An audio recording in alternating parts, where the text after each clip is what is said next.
मुझे बहुत अच्छी लगने लगी। ये क्या कहती है? तो ऐसा लगता है मानो मानो सुहाग की दुनिया में। और वो गुलाबरी जो बहती है, तो ऐसा लगता है जैसे किसी के छूने पर इसे रोमांच आया हो। तुझे भी तो ये जगह अच्छी लगी होगी ना? हाँ महारानी, मुझे बहुत अच्छी लगती है। तब तो ये युग समाप्त हो जाती है कि तेरा विवाह भी इसी जगह रचाऊं। अच्छा चल, ये बता, तूने कभी लड़ाई लड़ी है? नहीं महारानी। तूने कभी लड़ाई ही नहीं लड़ी? जीवन की तो एक लड़ाई ही है। स्त्री की पुरुष से लड़ाई, पुरुष की स्त्री से लड़ाई, स्त्री पुरुष की पुरुष स्त्री से लड़ाई। तूने कभी लड़ाई ही नहीं लड़ी? नहीं महारानी। तो फिर विवाह होने से पहले इसका क्या अवश्य करते? जी महारानी। मैं भी महाराज से करना चाहती हूँ। उनसे कहूँगी, यह मेरा हाथ बंद कर दे। जाने कितने वीरों का कितने रक्तपात होता है। मिट्टी छूकर सोना बनाते, वही वीर आज मिट्टी हो रहे हैं। सच है महारानी। लेकिन कलिंग के लोग लड़ना भी अच्छी तरह से जानते हैं। नहीं तो मगध की सेना के सामने कौन टिक सकता है? 2 वर्षों से तो ये लड़ाई चलती आ रही है। अभी बहुत वर्षों तक चलेगी महारानी। क्या चारू महाराज की शक्ति का अपमान करती है? महारानी क्षमा कीजिए, इसमें महाराज की शक्ति का अपमान नहीं है, किंतु मेरे कलिंग के लोग वीर हैं। वे माता की तरह अपनी भूमि का आदर करते हैं। जब तक एक भी वीर है, तब तक कलिंग की जय का घोष वायु को सहन करना ही होगा महारानी। विद्रोह की बातें करती है चारू। महारानी, मैं विद्रोह की बातें नहीं करती, मैं अपने देश के गौरव की बातें आपसे कह रही हूँ। तब तक तुम महाराज के साथ विश्वासघात कर सकती हो। महारानी, मैंने महाराज की सेवा उस समय से की है जब उनका राज्याभिषेक भी नहीं हुआ था। आज मेरा देश कलिंग संकट में है, तो महारानी मुझे उसके पक्ष में कुछ कहने की आज्ञा नहीं। आज्ञा है चारू, तुझे पूरी आज्ञा है, किंतु मैं महाराज का अपमान सहन नहीं कर सकती। और तू तो अपने देश की प्रशंसा की रोकती नहीं। महाराज की प्रशंसा क्यों नहीं है, जिन्होंने कलिंग देश की सेविका होने पर भी तुझे अपने देश से नहीं निकाला? महारानी, महाराज अशोक सम्राट हैं। मेरे यहाँ रहने या ना रहने से उनका क्या बिगड़ता बनता है? आचार्य चाणक्य ने शत्रु के विषय में क्या कहा है जानती है? कहा है कि शत्रु कभी छोटा नहीं होता। महारानी, मैं अपने पद से अलग होने की आज्ञा चाहती हूँ। बस बुरा मानिए, बात बात पर आज्ञा जाता है। अरे तो सेविका होकर भी मेरी सखी है। अच्छा देखो, तेरा चित्र और था। महारानी, आपने तो फटे हुए वृक्ष बनाए और इसमें मिलावट कर दिया। इसमें रहस्य क्या है? महारानी, मैं चित्रकला नहीं जानती। अरे, ये तो साधारण समझ बात है। ये चित्र में महाराज है। उनसे कहूंगी कि देखिए, आपने कलिंग के वीरों को तो रक्त से लहरा ही दिया है, तो आपकी तलवार बेचारे वृक्षों पर पड़ी महारानी, है और इनसे रक्त निकल रहा है। महारानी, आपकी बात की कहानी नहीं कर सकती। ये समस्त वातावरण तेरा नृत्य देखना चाहता है, तो ना सही जी महारानी। तो जा और अपने पैरों में संगीत कर ला।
शक्ति के पीछे आप हैं, आपकी मंगल कामना है।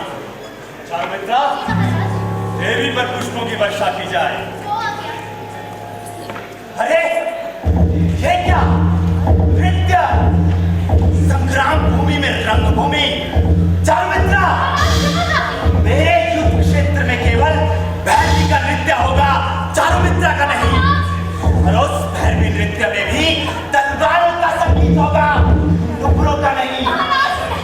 मेरे युद्ध के उत्साह में कोमलता भरने वाली चारुमित्रा, बता तुझे क्या पुरस्कार चाहिए? रत्नों का हार या फिर मोतियों की माला? मुझे दंड की माला, तुझे दंड ही मिलेगा चारुमित्रा, तुझे दंड ही मिलेगा। मैं जानता था कलिंग से उत्पन्न शरीर कलिंग का ही साथ देगा। विश्वास राजुक, चारुमित्रा को नृत्य करने का बहुत शौक है, आप तैयार की जाए। चारुमित्रा, दूसरे पाँव में भी रुमाल पहन ले, पाँव से धनी देवी, देवी, चारू का दोष नहीं है कि आप कैसी बातें कर रही हैं। चारू अच्छी तरह से जानती है मेरे क्रोध के कारण उसका पूरा देश चल रहा है। मेरे क्रोध की ज्वाला को शांत करने के लिए नृत्य और संगीत का प्रयोग कर रही है। मुझे नहीं सुना सकती, मुझे आपको सुना रही है। देख रहा हूं देवी, इसने आपको भी दया भाव से भर दिया है।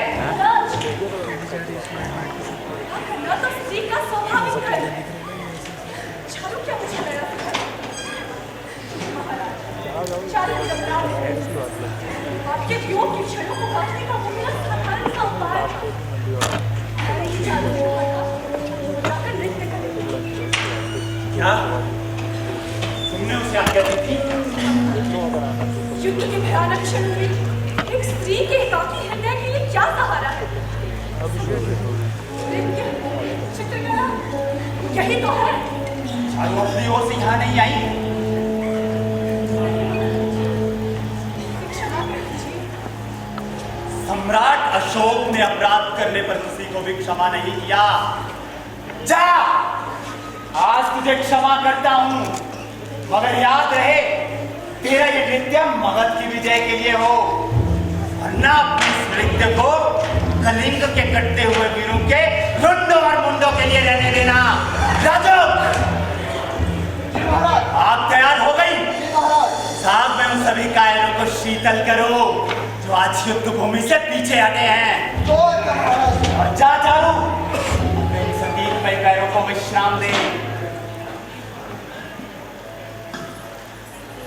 देवी, आज युद्ध क्षेत्र में मुझे ज्ञात हुआ की शक्ति से एक प्रलय उत्पन्न होता है। एक ऐसा प्रलय जो पूरे कलिंग साम्राज्य को रक्त के महासागर में डुबा देना चाहता है। मैंने अपनी सेना का अर्थव्यूह चक्कर बनाकर के आक्रमण किया। न जाने कितने शत्रु हाथियों के पैरों के तले आकर फिस गए, सैकड़ों घोड़ों के नीचे आकर खून से लथपथ हो गए। ऐसा लग रहा था मानो रक्त का नाला महानदी से मिलने के लिए जा रहा हो।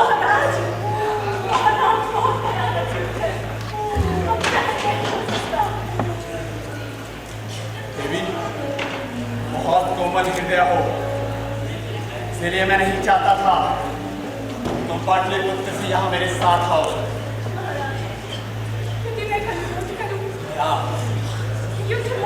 देवी, ये कैसी बातें कर रही हो? युद्ध का रुक जाना पाटलिपुत्र की उन्नति का रुक जाना होगा।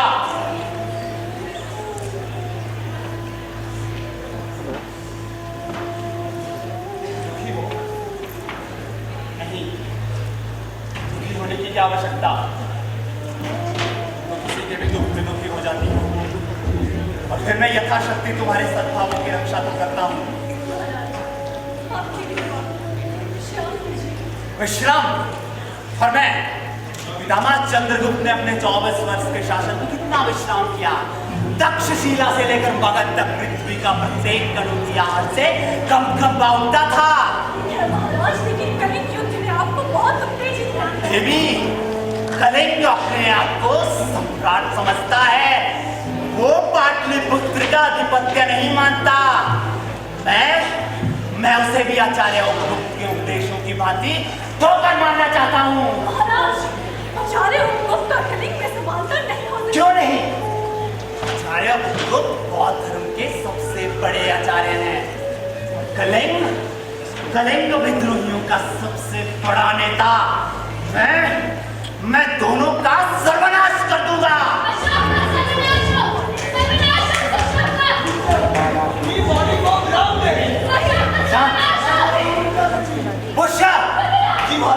बाहर कैसा शोर है? महाराज, एक स्त्री है, गोद में बच्चे को लिए हुए है।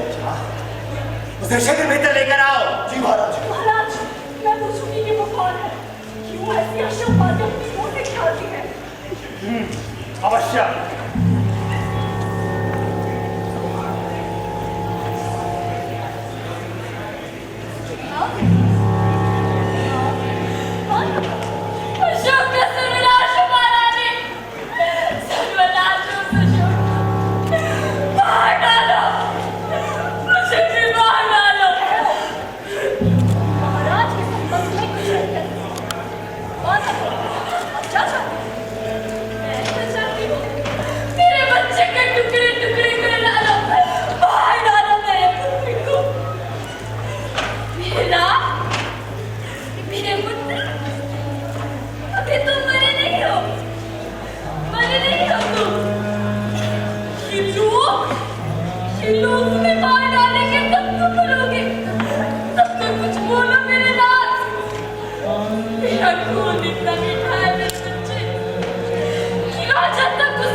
कैसे मरा?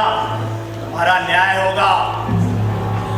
नहीं चाहिए तेरा न्याय मुझे, नहीं चाहिए तेरा न्याय।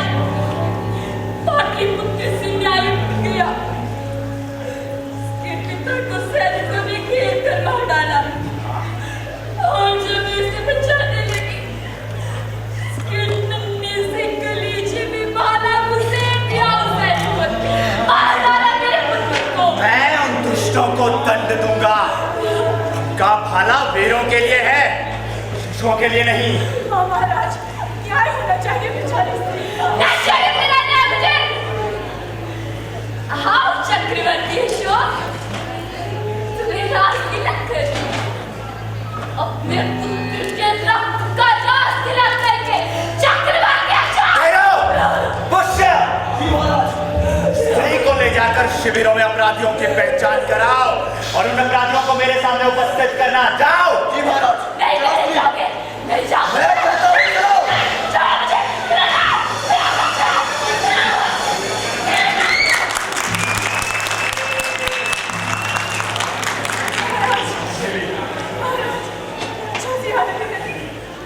जाओ मुझे, महाराज, ये रक्तपात अब बंद हो।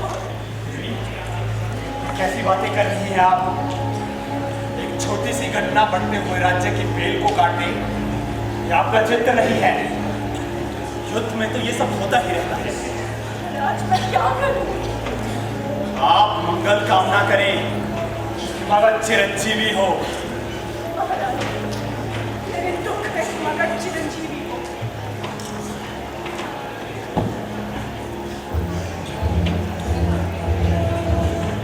वायु के प्रवाह की भांति सदैव स्थिर, अभी आए और अभी चले गए।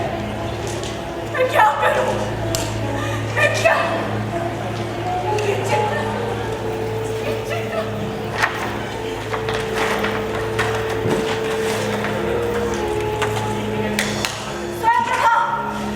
जी प्रणाम महारानी। ये क्या महारानी?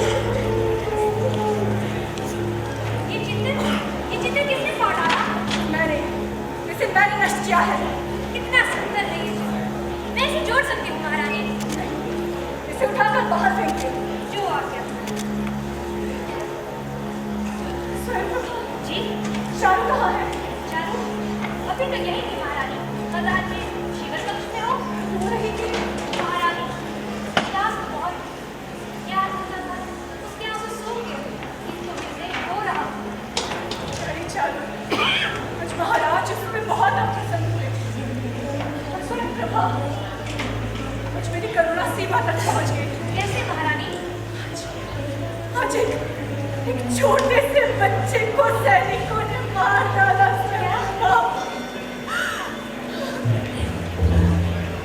महाराज न्याय करने गए हैं, देखिए क्या न्याय करते हैं।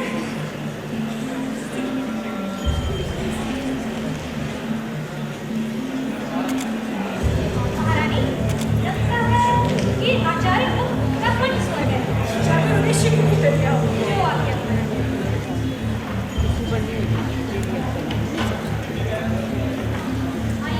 आइए महाराज।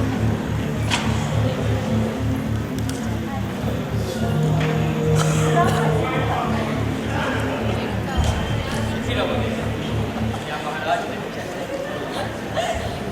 वीर पुरुष घर नहीं रहते, रणक्षेत्र ही उनका घर है। रणक्षेत्र हृदय को शांति नहीं दे सकता।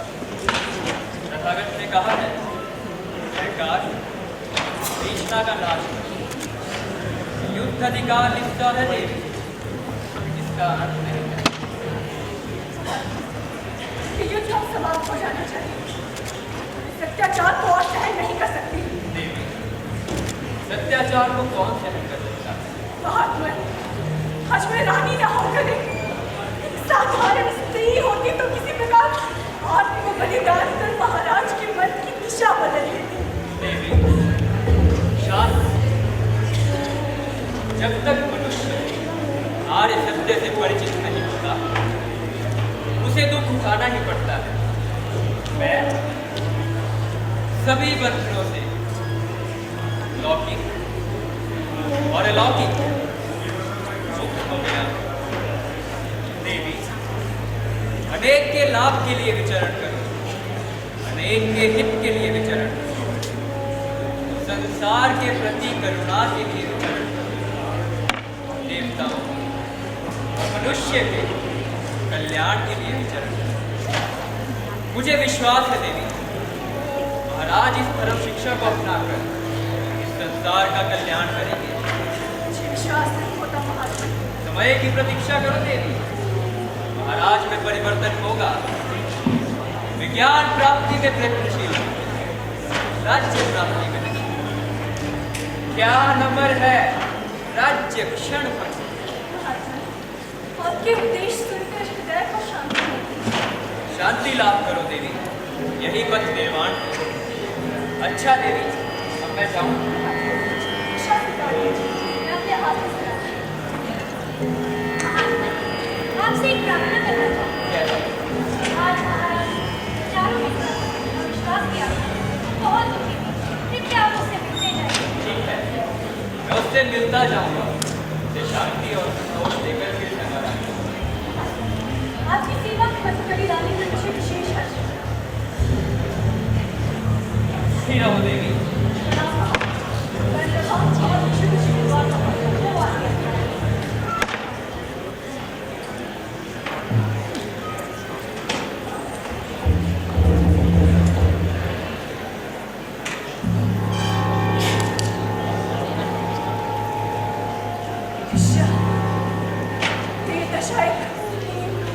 कीड़े की भांति हो गई है, जो एक ऐसी लकड़ी में रहता है जिसके दोनों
उसी स्त्री का है। उसने शिविर में जाकर आत्महत्या कर ली और मर गई। क्या? मर गई? पुष्य भी उसे नहीं रोक सका। देवी, उसने मेरी न्याय प्रक्रिया पर विश्वास नहीं किया। उसने मेरी राज्य सत्ता से बढ़कर अपने बच्चे को समझा। माँ का गर्व तो संसार की किसी वस्तु से नहीं हो सकता। वो सबसे बड़ा। किंतु उसमें विशालता भी तो होती है। महाराज, पहले वो अपने बच्चे के लिए होती है। आप अनुमान कर लीजिए कि इस वीर संग्राम में जितने भी वीर बने हुए हैं, सबकी माताओं के हृदय की क्या दशा रही है। मैं देख रहा हूँ देवी।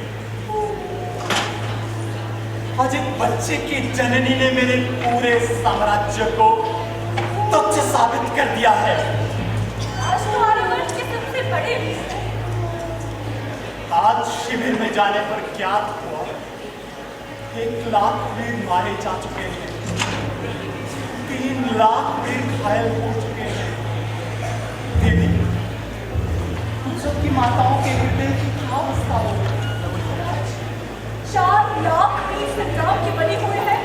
हाँ, और जब कलिंग नरेश को ये ज्ञात हुआ तो उसने ये संधि पत्र भेजा है। आज पाटलिपुत्र की विजय हुई।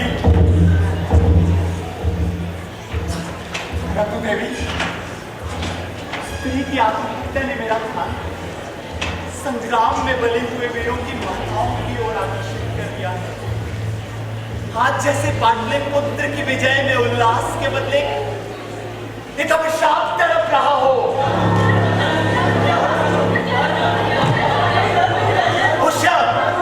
महाराज, कैसा शोर है? महाराज, चारुमित्रा का मुख्य शरीर बाहर है।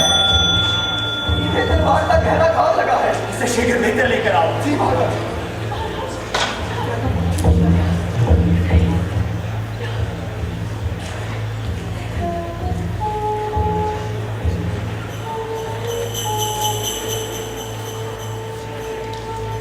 महाभिक्षु को अशोक का प्रणाम।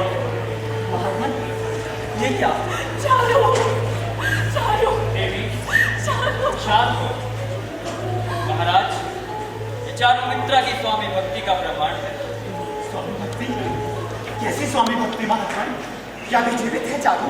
हाँ महाराज, जीवित तो है पर चेतावस्था में है। महात्मन, क्या हो गई चारू को? महारानी, चारुमित्रा ने सारे संसार में यह घोषित कर दिया कि एक नारी में कितनी शक्ति, कितनी क्षमता है। वो किस प्रकार से? महाराज, चारुमित्रा आपके बाहरी शिविर में आपके लौटने की प्रतीक्षा कर रहे हैं, किंतु आपके लौटने में देरी हुई। आपके उसी शिविर पर आप पर आक्रमण करने के लिए कलिंग के कुछ योद्धा छिपे हुए थे। चारुमित्रा को उन पर संदेह हुआ। चारुमित्रा ने उन्हें धिक्कारते हुए कहा, तुम लोग मेरे देश कलिंग के नाम को कलंकित कर रहे हो। यदि महाराज अशोक को मारना है तो युद्ध में तलवार लेकर क्यों नहीं जाते? यहाँ कायरों की तरह घुसकर एक वीर पुरुष के साथ संकट में तुम्हें लज्जा नहीं आती? क्या?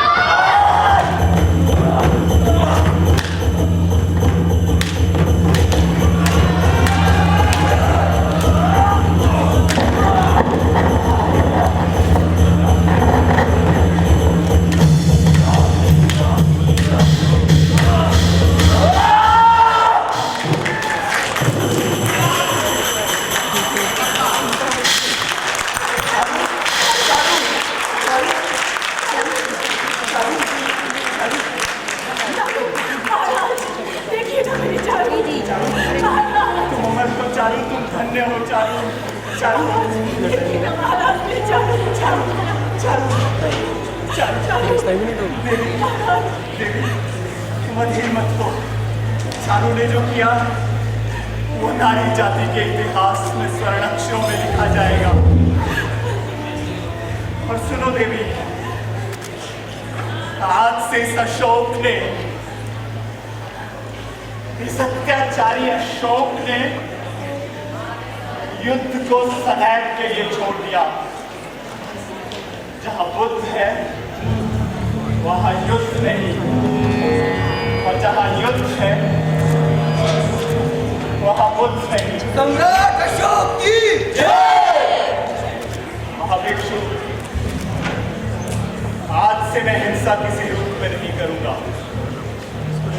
और देखूंगा कि इस पृथ्वी पर किसी भी मनुष्य का दुष्य मेरे आदेशों को शिलालेखों पर लिखवाकर समस्त आर्यवर्त में यह प्रचार कर दो कि अशोक उनकी रक्षा करने वाला उनका बंधु है। देवानंद प्रिय प्रियदर्शी महाराज अशोक का कल्याण हो। चलो चारू, महाराज महाराज महाराज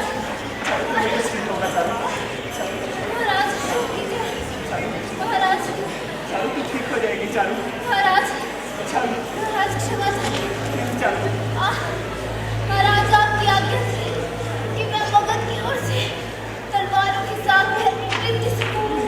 पूरी तरह नहीं सीख सकी चारू महाराज। तू ठीक हो जाएगी।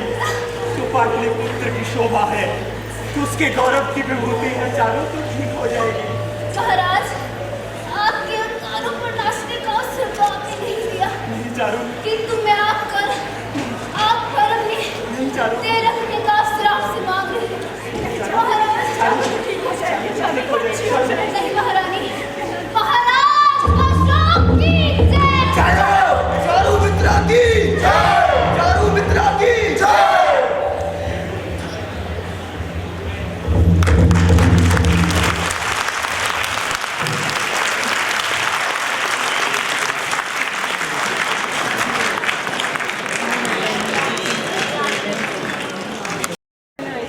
सम्राट अशोक, रोहित शर्मा।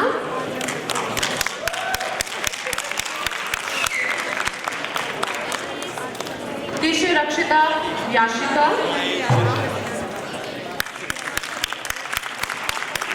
चारू मित्रा कृतिका।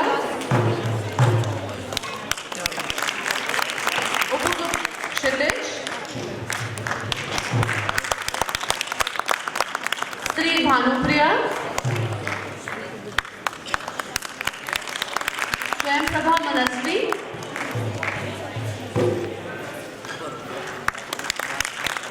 राजू गोविंद कुमार। पुष्य योगेश। प्रहरी भवनीश। तालियों में इतनी कोताही।